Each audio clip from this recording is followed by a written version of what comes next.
하나님 말씀은 창세기 37장 1절부터 4절까지 먼저 읽겠습니다. 그리고 야곱이 가나안 땅 곧 그의 아버지가 거류하던 땅에 거주하였으니 야곱의 족보는 이러하니라.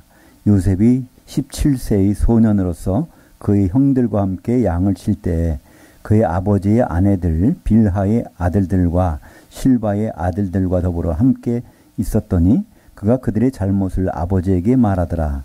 요셉은 노년에 얻은 아들이므로 이스라엘이 여러 아들들보다 그를 더 사랑하므로 그를 위하여 채색 옷을 지었더니 그의 형들이 아버지가 형들보다 그를 더 사랑함을 보고 그를 미워하여 그에게 편안하게 말할 수 없었더라. 원전으로 다시 보는 창세기, 오늘은 37장입니다. 요셉을 살려낸 유다, 애굽에 팔려간 요셉이란 제목으로 말씀을 나누겠습니다. 지난 시간에는 창세기 35장을 냈습니다.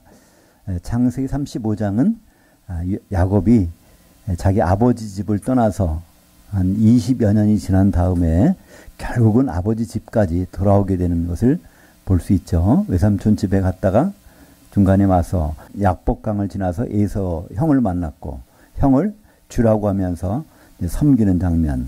그러다가 다시 하나님이 생각이 나서 베델로 오죠. 사실 하나님이 생각해서 베델로 온 거라기보다는 세겜이라고 하는 아주 잘 사는 동네가 살아보려고 했는데 거기서 문제가 터져서, 그죠? 자기 외동딸 디나가 강간당하는 일이 벌어지고 그것 때문에 레위하고 시몬이 그 사람들을 죽이는 살인 사건이 벌어지니까 그때 하나님 음성이 들립니다. 베델로 돌아가라. 그래서 베델, 하나님의 집, 거기 와서 이제 단을 쌓고, 그러고서 베들레헴으로 가다가 또 여러 가지 사건들 만나죠. 자기 유모, 어머니의 유모 드보라가 죽는 장면이 나오고, 근데 거기서 다음 행선지는 어딜까요? 다음 행선지는 아버지 집까지 가야 되는데 그냥 거기서 베들레헴에서 에브라다에서 멈춰 있었더니 어떤 일이 벌어지죠? 큰아들이 어떻게 보면 서모죠. 그 빌하하고 이 가늠한 통간하는 사건이 벌어지고 그 얘기를 아버지가 듣는 거예요. 그랬더니 결국은 야곱은 이제 마지막 길을 갑니다. 그것이 바로 이삭이 있는 그 마물의 헤브론으로 간 것이죠. 그래서 거기서 이삭을 만나고 이삭은 이제 죽습니다. 그러니까 아버지 이삭은 야곱을 만나고 있다가 이제 죽는 장면. 그 이삭은 그 동족구 족장 중에서 가장 오래 살았어요. 얼마 살았죠? 180세. 이삭은 180세로 거기서 죽게 됩니다. 그러고 나서 36장에 보면 에서의 족보가 나옵니다. 그래서 이제 그것은 우리가 뛰어넘고 37장으로 지금 이제 돌아왔습니다. 보니까 1절에 야곱이 가나안 땅 곧 그 아이 아버지가 거류하던 땅에 거주하였으니 야곱의 족보는 이러하니라. 그래서 이제 어떻게 보면 할 일을 다 한 것 같아요. 왜냐하면 야곱이 엄마 뱃속에 있을 때 큰 자가 작은 자를 섬기리라 하는 일이 결국은 이루어졌죠. 작은 자지만 장자권을 가지고 큰 자가 돼서 또 하나님이 이스라엘이라는 하나님 정도로 높여주셔서 그 형을 이제 섬기는 그런 일이 이제 다 마무리됐기 때문에 다 끝나는 것 같지만 사실은 어떤 일이 남았죠? 아브라함에게 약속한 일이 남아있단 말이죠. 그죠? 하나님께는 창세기 15장 13절에부터 그 말씀이 나오죠.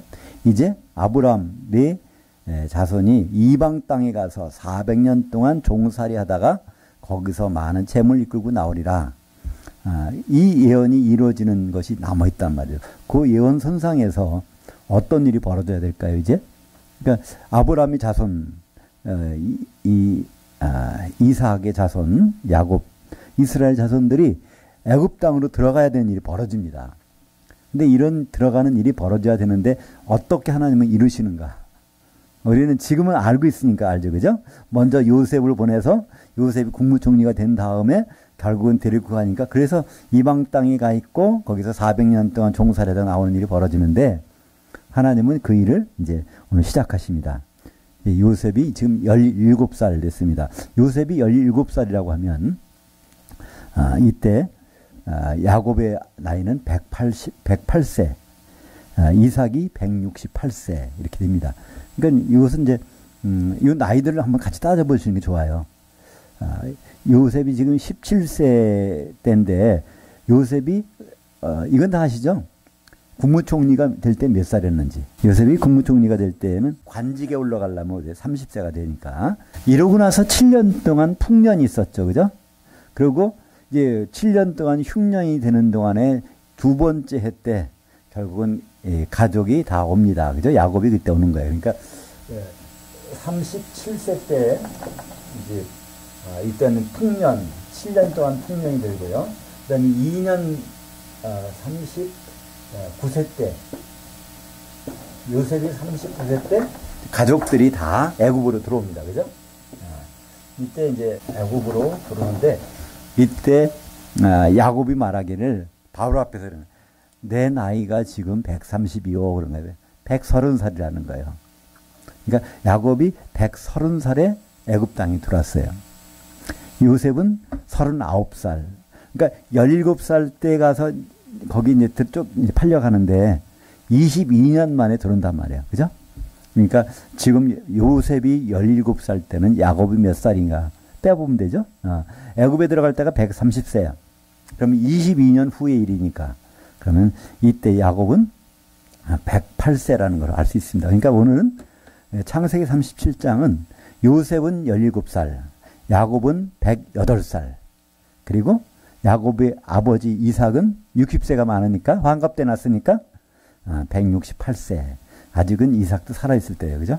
그러니까 이 요셉은 자기 할아버지 이삭을 알고 지내던 때입니다. 17살 때.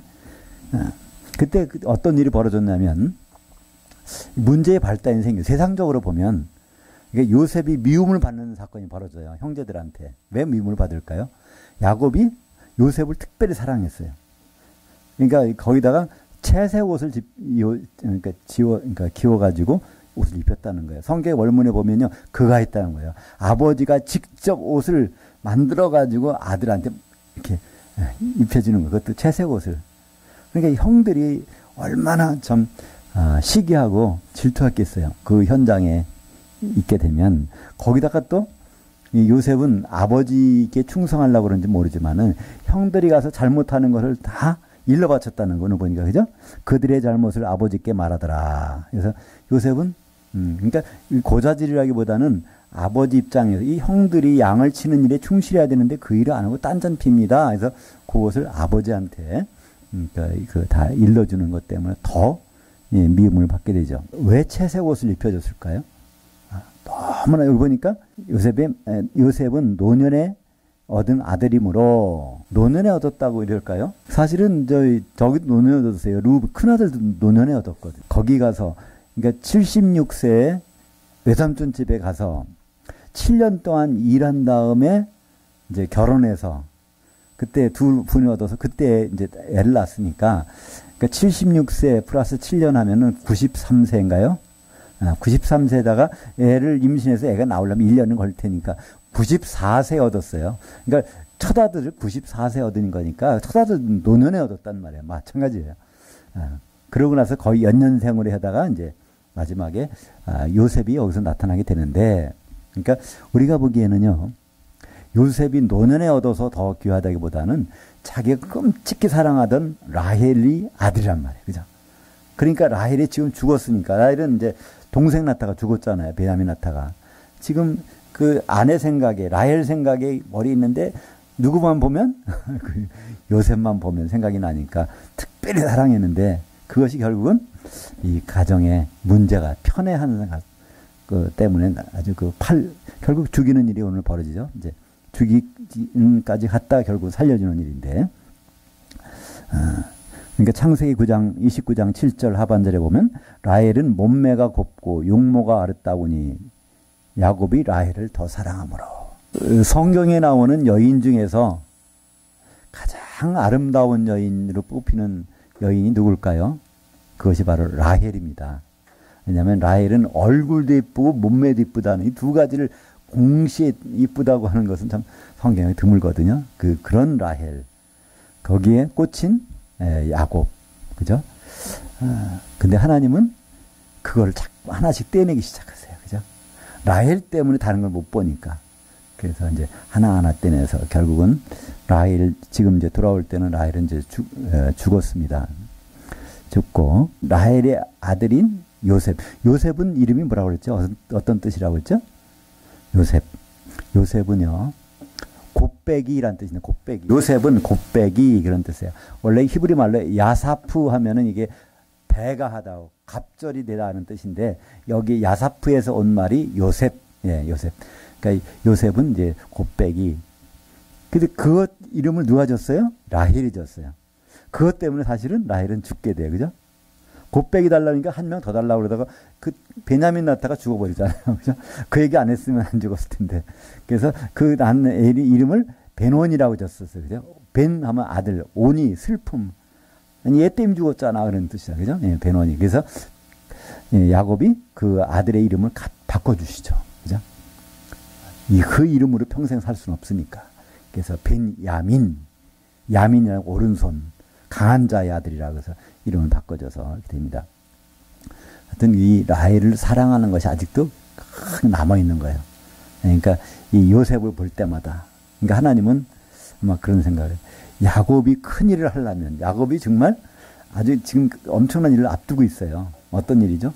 이 이스라엘 민족을 끌고 애굽 땅에 갔다가 이제 400년 후에 나와야 되는 일을 야곱이 맡았는데 이 큰 일을 지금 하려면 뭘부터 지어야 돼? 야곱이 애착을 갖고 있는 것.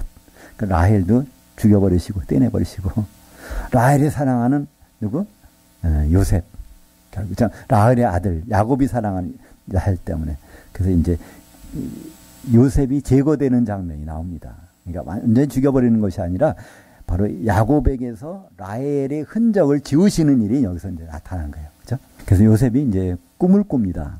꿈을 2번씩이나 꿔죠. 그죠? 한 번 꿨는데, 곡식단이, 저러는 거예요. 형의 곡식단들이 자기에게 절하는 장면.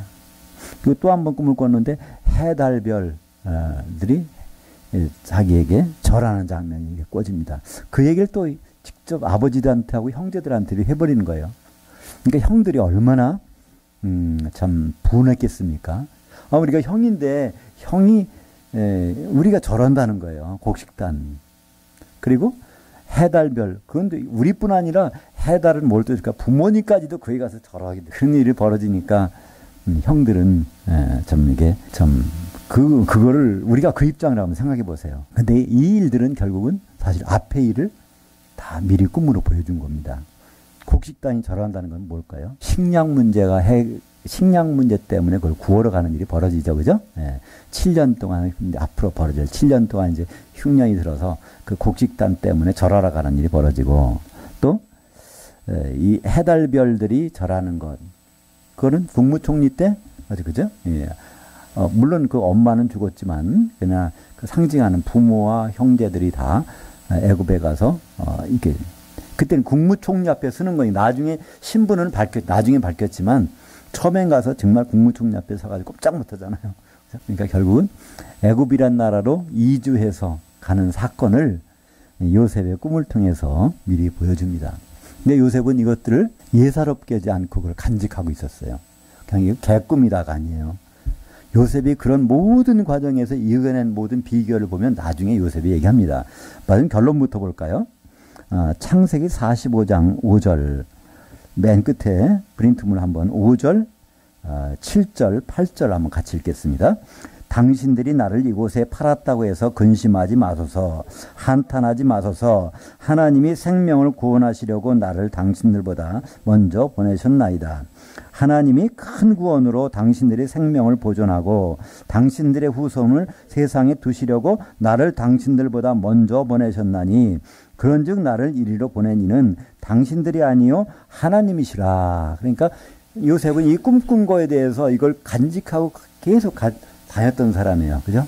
그러고 나서 정말 22년 만에 만나서 이 얘기를 하는 겁니다. 그러니까 요셉이 모든 과정들을 보면 노예로 팔려가서 또 누명을 쓰고 하는 그런 모든 과정들 속에서 요셉은 끊임없이 이걸 생각한 겁니다. 하나님이 이 일을 반드시 이루실 거라는 생각을 한 것이죠. 이건 우리에게 어떤 교훈을 줄까요? 마찬가지입니다. 그죠? 하나님이 하신 말씀을 요셉처럼 우리가 붙들고 있다면 우리는 이 세상에서 억울한 일, 또 힘든 일, 요셉처럼, 그죠? 노예로 팔려가고, 누명 쓰고, 또 감옥에 들어가고, 여러 가지 그런 일들이 하나의 과정으로 이제 요셉은 생각했기 때문에 나중에 토해냈잖아요. 당신들이 팔아서 내가 온 것이 아니라 하나님이 당신들을 살려주려고 나를 미리 보내신 것이니까 나한테 미리 미안해하거나 나를 이렇게 그리워할 필요 없다고 얘기하는 거잖아요. 하나님이 하시는 일에 우리가 동참하고 있다는 것을 말씀하고 있습니다. 이 꿈이라는 것은요. 창세기 40장 8절 그들이 그에게 이르되 우리가 꿈을 꾸었으나 이를 해석할 자가 없도다. 요셉이 그들에게 이르되 해석은 하나님께 있지 않으니까. 그 감옥에 갇혀서 술장관하고 떡장관이 있는데 꿈을 꿨는데 이게 무슨 뜻인지 모른단 말이에요. 근데 요셉은 어떻게 하나죠? 해석은 하나님께 있다는 거예요. 그 꿈은 그냥 우연히 꾼 것이 아니라 분명히 이 일을 알려주시기 위해서 주셨다는 것입니다. 그리고 이런 이제 두 번씩 꿈을 꾼 거에 대해서도 이 바로가 두 번 꿈을 꾸죠. 이제 흉년이 있다는 것에 대해서 알려주시기 위해서 그때도 요셉은 말합니다. 꿈을 두 번 겹쳐 꾸신 것은 하나님이 이 일을 정하셨습니다. 이 요셉이 입으로 나온 말씀이에요. 창세기 41장 32절에 보면 꿈을 두 번씩 꾼 것은 하나님이 정하신 일이라는 알려주셨다는 거예요. 이건 누구의 경험이죠? 요셉. 자기에게 곡식단이 절하는 꿈, 해달별이 또 절하는 꿈, 이 두 번씩이나 한 것은 하나님의 일이 있다는 것을 분명히 알려주셨다는 것입니다. 이제 이 일이 벌어지기 시작합니다. 이제 12절부터 17절까지 한번 같이 읽겠습니다. 그의 형들이 세겜에 가서 아버지 양떼를 칠 때 이스라엘이 요셉에게 이르되 네 형들이 세겜에서 양을 치지 아니하느냐? 너를 그들에게로 보내리라. 요셉이 아버지에게 대답하되 내가 그리하겠나이다. 이스라엘이 그에게 이르되 가서 네 형들과 양떼가 다 잘 있는지를 보고 돌아와 내게 말하라 하고 그를 헤브론 골짜기에서 보내니 그가 세겜으로 가니라. 어떤 사람이 그를 만난지 그가 들에서 방황하는지라 그 사람이 그에게 물어 이르되 내가 무엇을 찾느냐? 그가 이르되 내가 내 형들을 찾아오니 청하건대 그들이 양치는 것을 내게 가르쳐 주소서. 그 사람이 이르되 그들이 여기서 떠나느니라. 내가 그들의 말을 들으니 도단으로 가자 하더라. 요셉이 그 형들의 뒤를 따라가서 도단에서 그를 만나니라. 우리가 보면 어디 갔는데 거기 없어. 그럼 무서워서 수소문 찾아간 거예요. 근데 한번 이 거리를 보면요. 이게 보통 거리가 아니라는 거예요. 지금 아버지 집이 헤브론인데 헤브론부터 세겜까지가 77km. 직선 거리가. 근데 길이 직선으로는 안 있겠어요? 꼬불탕꼬불탕 하겠죠. 77km면요. 이제 80리 잡으면 200리 길을 아버지 형들한테 니들 한번 가봐. 그래서 200리 길을 가는 거예요. 길도 제대로 없는데. 양을 먹이는 길이니까 뭐 길이나 있겠어요. 근데 200리 길을 가봤는데 또 없어요. 웬만하면 거기 갔더니 아버지 없던데요. 그럼 돌아오면 될 거 아니야. 근데 그렇지 않았어요. 거기서 수소문 해가지고 물어보니까 그들이 지금 도단으로 갔대. 이 도단이라는 곳이 직선거리로 또 세겜에서 29km라는 거예요. 30km라고 하면 얼마죠? 한 80여리가 되는 것을 80열인가요? 죄송합니다. 그런가요? 아니요. 3, 하여튼 거의 80열이가 되는 것이죠. 거기서 또 다시 80열이까지 가는 거예요. 형들은 지금 기다리고 죽이려고 기다리는지도 모르고. 그러니까 이 과정에서 왜 이런 것을 성경이 기록했을까요? 요셉은 아버지를 위해서 이 일을 자기의 불편함, 어려움을 그건 두 번째고 아버지의 시킨 일을 하는 거예요. 왜 아버지 시킨 일을 할까요? 아버지는 하나님이 특별하게 사용하는 분이라는 것을 이제 알기 때문에 그렇겠죠. 그래서 이런 일들을 통해서 우리는 또 다시 한번 뭘 발견합니까? 요셉을 통해서 바로 예수님의 모습을 우리는 발견할 수 있잖아요. 예수님은 그냥 하나님으로 그냥 계셔도 돼요. 그죠? 누가 뭐라고 했어요?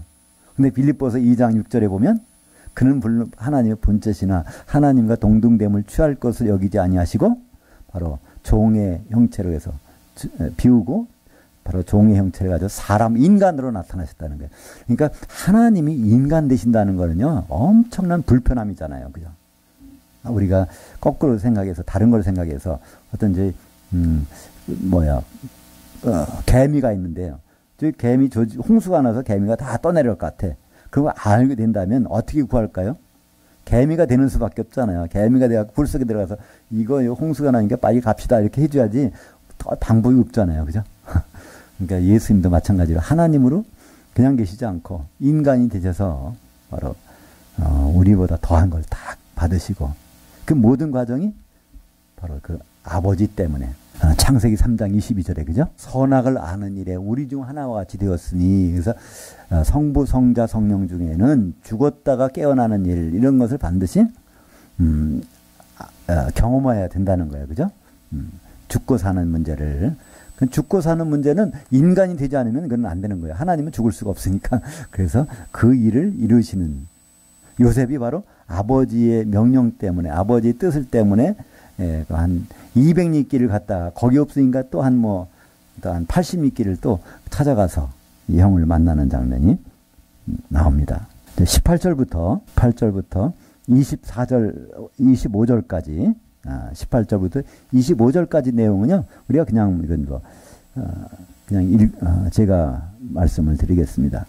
그러니까 형들이 동생이 오는 걸 봤어요. 근데 동생은 금방 알아보죠. 채색 옷을 입었으니까. 그리고 분명히 와서도 우리를 뭐가 잘못되면 고자질하러 올 거라고 생각하니까 이제 벌써부터 죽일 계획을 다 꾸며놨어요. 그래서 오면은 구덩이에다가 집어던져 죽이자. 그래서 구덩이까지 알아봐 놓고서 왔는데 거기다가 이제 먼저 죽이려고 작정하죠. 그랬더니 그나마 형 루벤은 그 중에서 또 형이 좀 난가 봐요. 죽일 필요 없이 구덩이다 던지자. 그러면서 구덩이 던져놓으면 여기 보니까 나중에 자기가 가서 이제 살려주려고 그런 마음을 가지고 그냥 구덩이에 던져버리자. 그래서 그렇게 해놓고 루벤은 사라져버렸어요. 그러니까 이제 진짜 요셉이 거기 찾아봤죠. 그때 그를 구덩이에 이제 던져버립니다. 형이 그렇게 하자 그랬으니까. 근데 그냥 던진 게 아니죠. 채색 옷을 벗겨서 이렇게 던졌다는 거예요. 그 당시에는 지금 우리는 속옷을 입잖아요. 그 당시에는 속옷이 없었다는 거예요. 그 당시 사람들이 행색은. 그러면 이제 어떻게 됐을까요? 요셉은 빨갛게 채색옷 나중에 채색옷에다가 짐승 피를 묻혀서 아버지한테 보여줘서 악한 짐승에게 잡혀 먹었다 하려니까 그 옷은 이제 요셉과는 관계없는 옷이 돼버린 거예요. 그러면 요셉이 나중에 이제 팔려가는데 어떻게 팔려갔을까요? 알몸으로 쭉 팔려가는 장면. 그것도 어떻게 보죠? 예수님 십자가 달리신 모습들을 그림이나 어떤 형상을 만들어 놓을 때 항상 가리는 모습이 나와요. 그죠? 근데 사실은 예수님은요, 가려지지 않았단 말이에요. 그냥 남자, 빨가벗은 몸으로 십자가 달리십니다. 얼마나 창피해요. 그죠? 그 모습을 미리 요셉을 통해서 이렇게 보여주신 것 같습니다. 그죠? 그런 상황에서 이제 하나 등장합니다. 26절부터 28절까지 같이 읽겠습니다. 유다가 자기 형제들에게 이르되 우리가 우리 동생을 죽이고 그의 피를 덮어둔들 무엇이 유익할까? 자, 그를 이스마엘 사람들에게 팔고 그에게 우리 손을 대지 말자. 그는 우리의 동생이요 우리 혈육이니라 하매 그의 형제들이 청종하였더라.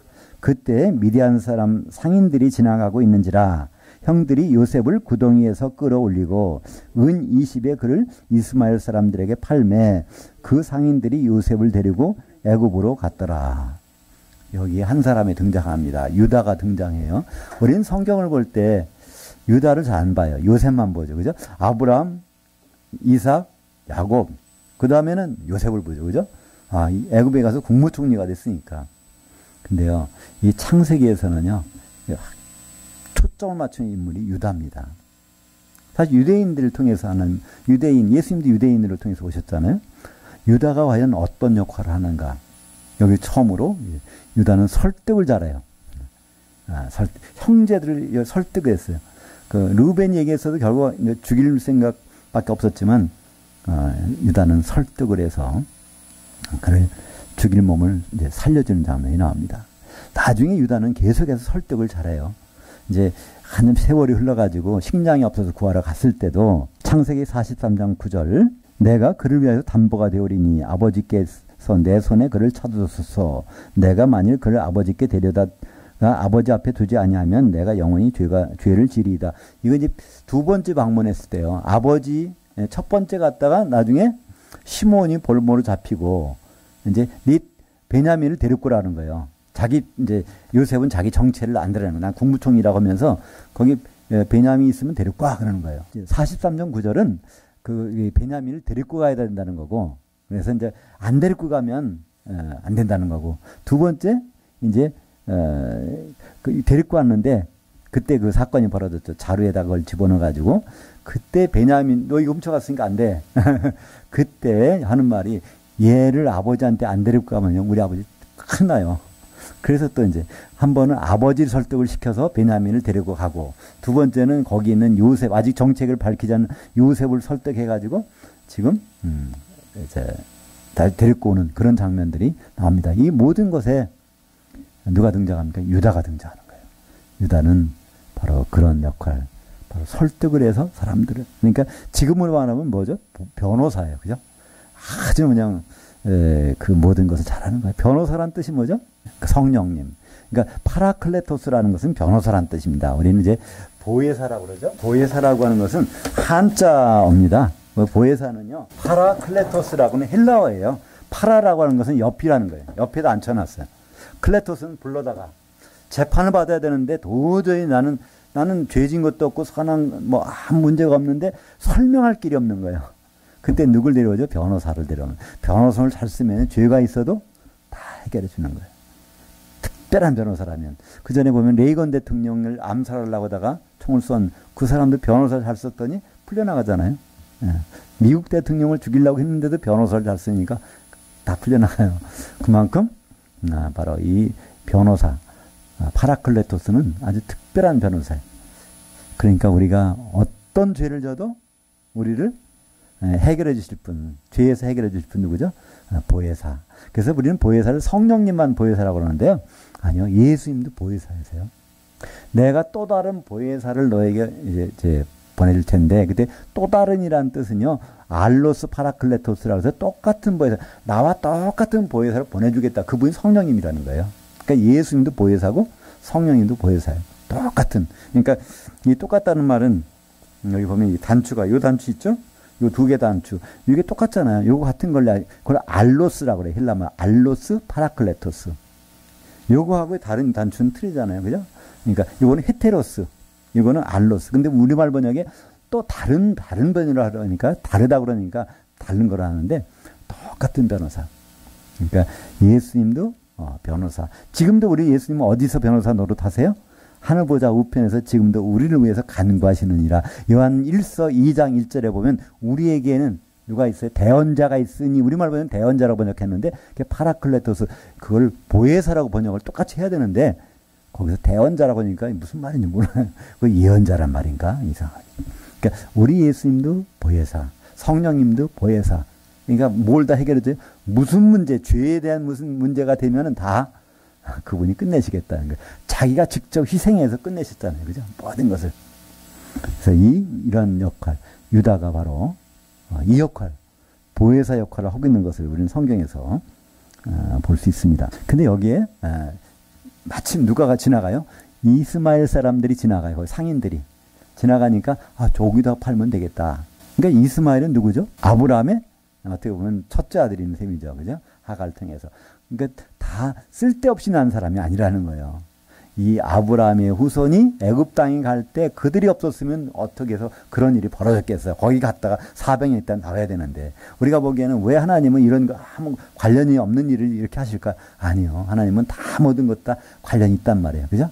아무리 쓸모없는 사람 같이 느껴져도 아니요. 다 하나님 쓰실 때가 있으니까 사용하시고 우리에게 기회를 주신 거죠. 그래서 이스마엘 사람들이 지나가니까 거기서 팔았어요. 근데 오늘 쭉 보면요, 마지막에 결론을 보면 36절에 보면 그 미디안 사람들은 그를 애굽에서 바로의 신하 시위대장 보디발에게 팔았더라. 그러니까 이스마엘 사람들을 상인한테 팔았는데 미디안 사람들이 요셉을 보디발 시위대장한테 팔았어요. 그렇다는 얘기는 둘이 또 다시 거기서 거래가 있었어요. 그러니까 미디안 사람이 아니라면 바로 요셉은 바로하고 손이 닿을 길이 없어요. 그죠? 국무총리 될 길이 없는 거예요. 바로 이 미디안 사람은 누굴까요? 아브라함이 마지막 부인이 나오죠. 그두라라고 해서 아브라함은 아들 8명을 낳습니다. 하가를 통해서 이스마엘을 얻고, 그 다음에 사라를 통해서 이삭을 얻고, 그두라를 통해서 아들 6을 낳는데 그 중에 하나가 이 미디안이란 말이에요. 그죠?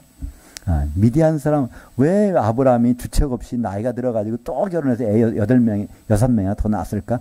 아니요. 거기 미디안 사람이 있어야 하나님의 일이 착착착 진행이 되는 거예요.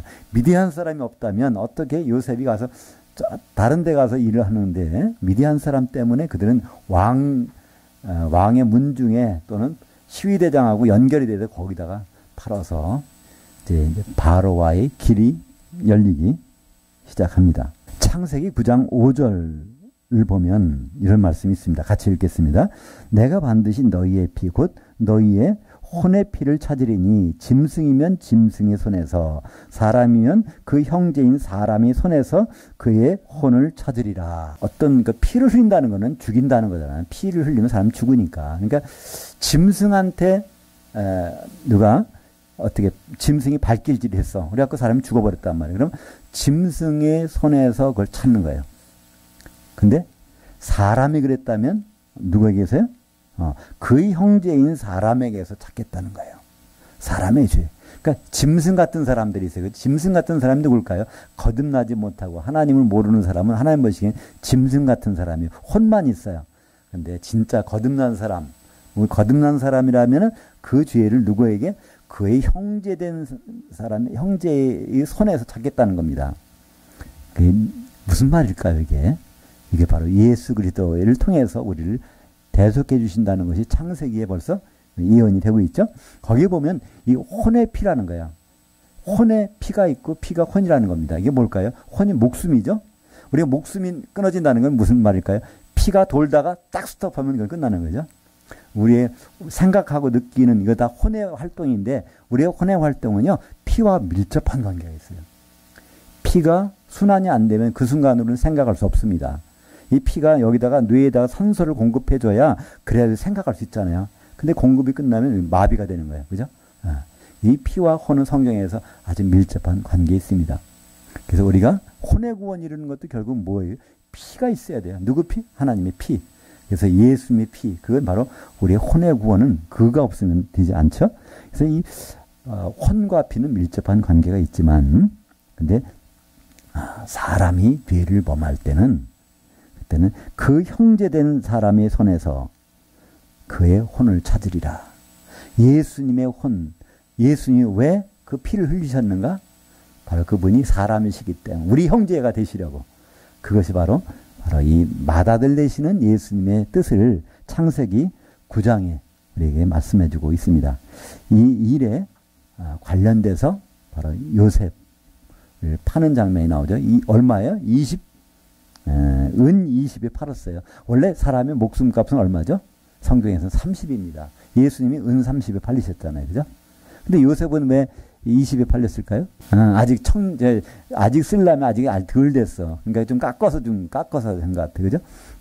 원래 장정은 20이 돼야 장정이 일하고 제사장 업무는 30이 돼서 일을 해야 되는데 아직 그게 안 돼서 은 20에 팔린 것입니다. 여하튼 바로 요셉은 예수님의 모습을 미리 보여줍니다.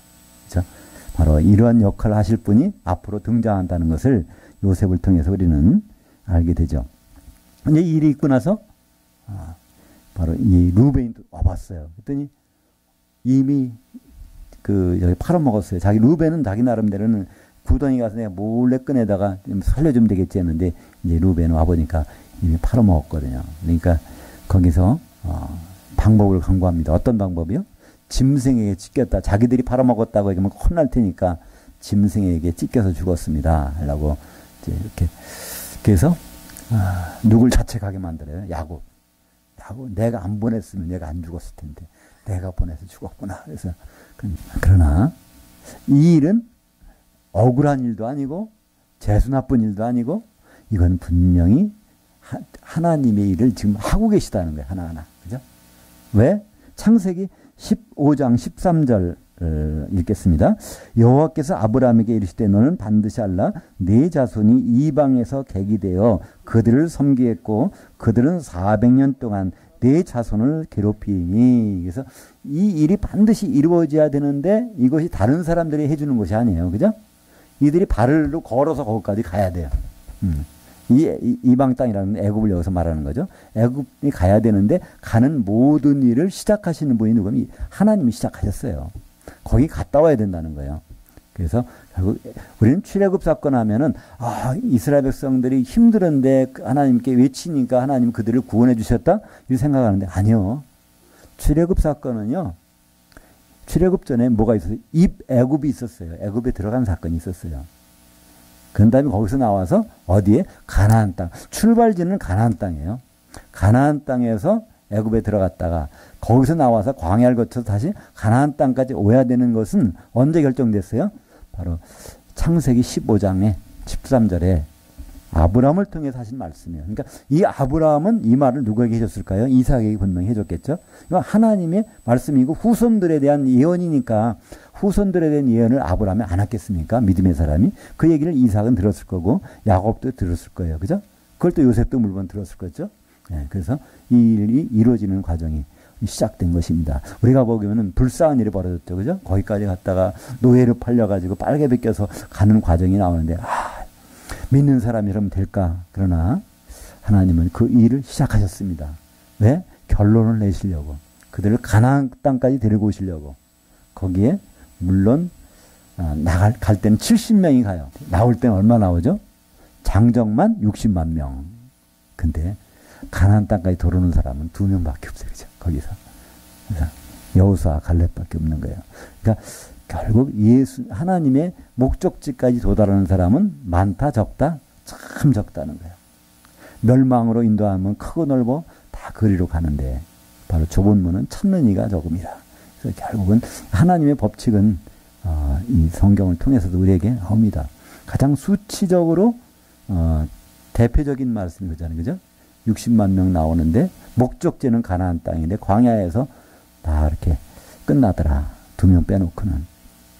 그러니까 그런 걸 왜 보여주셨을까요? 실망하지 말려고, 그죠? 우리한테 그런 일이 반드시 벌어진 다음에 이때였던 것을 우리에게 알려주시기 위해서. 그래서 이 400년, 출애굽기 보면요. 거기 이제 애굽에서 나올 때 애굽에 들어간 그 시간, 그때가 야곱이 130세에 들어갑니다. 그래서 130세에 들어가서 147세, 17년 만에 죽어요. 그리고 나서 또 어떤 일이 벌어지죠? 바로가 죽어버려요. 새로운 바로, 이집트의 새로운 왕이 생긴단 말이에요. 그때가 바로 요셉이 나이가 69살 때예요. 그러니까 국무총리 되고 39년 만에 실각을 하는 거예요. 그러고 나서 41년 있다가 죽습니다. 요셉이. 그러니까 국무총리로 39년 일하고 노예로 41년 있다가 죽는 것이 요셉의 일생입니다. 요셉은 그런 일을 당할 때 그걸 미리 알고 있었어요. 요셉은. 그러니까 형들이 왔을 때 뭐라고 그러죠? 그들 다 돌봐준다고 하면서 아버지가 와서 축복해 줄 때 너 네 두 아들 에브라임과 므낫세를 나한테 넘겨. 네가 후손을 보면 내가 거기에 상속해 줄게. 근데 야곱은 후손을 안 보거든요. 자기는 아니까. 왜냐하면 400년 동안 종사를 하면 자기도 이제 노예로 있는 시간이 있어야 되니까 노예로 있을 때 한번 생각해 보세요. 내 형을 도와주고 이 조카들을 도와주려고 하면 당장 요셉의 부인은 누구예요? 애굽 사람이거든. 가만 놔두겠어요? 우리도 먹고 살 게 없는데 그냥 노예가 됐으니까 왕이 바뀌었으니까 노예로 전락한 거잖아요. 그래서 아예 애를 안 낳는단 말이에요. 그렇게 작정을 하죠. 애를 안 낳아서. 그래서 이제 요셉은 그 모든 것을 알고 그냥 하루하루 그냥 하나님 뜻대로 사는 것이 아니에요. 이 모든 걸 알고 산단 말이에요. 그래서 요셉은 죽을 때 어떻게 죽죠? 얘 죽으면 애굽에서 나갈 때 내 해골을 다 모아가지고 같이 갖고 가라는 거예요. 그러니까 400년 종살이 끝나면 나간다는 걸 다 알기 때문에. 그러니까 이 모든 것을 알고 요셉은 신앙생활을 한 사람이죠. 우리가 예수 믿는 것이 힘들 수 있어요. 그죠? 신앙생활이 어려울 수 있단 말이에요. 그러나 요셉처럼 그런 하나님의 일정을 알고서 이거 할 수 있다면 요셉처럼 그런 고백할 수 있지 않겠습니까? 형들 나 팔았다고 나 죽이려고 했다고 걱정하지 마세요. 나를 이곳에 보낸 거는 당신들이 아니요. 하나님이 나를 먼저 보내서 당신들을 구원해 주시려고 먼저 보낸 겁니다. 이런 말을 할 수 있는 거는 바로 요셉은 하나님의 일정표를 알기 때문에 그런 얘기를 했지. 그렇지 않겠습니까? 그러니까 우리가 앞으로 세상은 점점 살기 어려워지고 힘들어진다고 하지만 이 모든 요한계시록을 보면은 점점 심지어는 이제 이후로 주 안에서 죽는 자들이 복이 있도다. 그러니까 얼마나 상황이 어려워지면은 아예 죽는 게 복이 있다고 하겠어요. 그죠? 그러나 그건 잠시 쉬는 일, 하프타임 받는 일이라고 예수님 말씀하세요. 하프타임을 가지면 후반전을 잘 뛸 수 있어요. 전반전 긴맥진해서 뛰었는데 그 하프타임 없이 그냥 뜬다고 해보세요. 지쳐서 못 뛴단 말이에요. 그죠? 오늘 이제 요한계시록 14장 13절에 바로 이제 이후로 주 안에서 죽는 자들은 복이 있나니 그들이 바로 이제 잠시 쉰다는 거예요. 그것이 바로 우리 정확한 번역은 하프타임입니다. 하프타임 주시겠다는 거예요. 하프타임 있다는 것은 우리에게 아주 소망이고요. 기쁜 소식입니다. 뭐죠? 후반전이 남아있다는 겁니다. 우리는 지금 인생을 살면서 다 끝났네. 어떡하지? 얼마 안 남았네. 이거 생각하고 있잖아요. 죽으면 끝인데 아니요. 믿는 사람들은요. 하프타임 가지라고 하시는 그 말씀을 듣는다면 후반전이 본게임이 남아있다는 거예요. 그것을 누가? 바로 우리 주님이 함께 하시겠다는 복이 있으리니 바로 마카리오스, 아슈레이 그것은 주님과 함께하는 직선의 복을 얘기합니다. 이 세상의 율로기아, 마라크 복은요. 이 세상에서 잘 되는 거지만 바로 이 마카리오스나 아슈레이 복은 주님과 떨어지지 않고 함께 있는 그 복. 그러니까 천년왕국에서도 함께 있고 그 위에도 함께 있는 복. 그래서 이 모든 일들은 알고 보면은 우리는 은혜가 은혜다워지죠. 근데 모르고 되면 좀 답답하고 궁금한 그런 것입니다. 요셉이 이제 앞으로 이 파란만장한 길을 가게 되는데 이제 22년 후에 아버지를 만나는데 그때까지 모든 일들을 요셉은 잘 감당합니다. 그죠? 어떻게 감당했을까요? 하나님의 일정표 속에 자기가 있다는 걸 알기 때문에 그걸 감당합니다. 바로 우리도 마찬가지로 하나님의 일정표 중에 우리가 지금 어디에서 무엇을 해야 될 것인가. 궁극적으로는 결혼해야 되는데 결혼할 준비 중에서 우리가 지금 어떤 일을 맡고 있는가. 주님은 우리의 신랑이시기 때문에 그렇습니다. 기도하겠습니다. 하나님 아버지 감사합니다.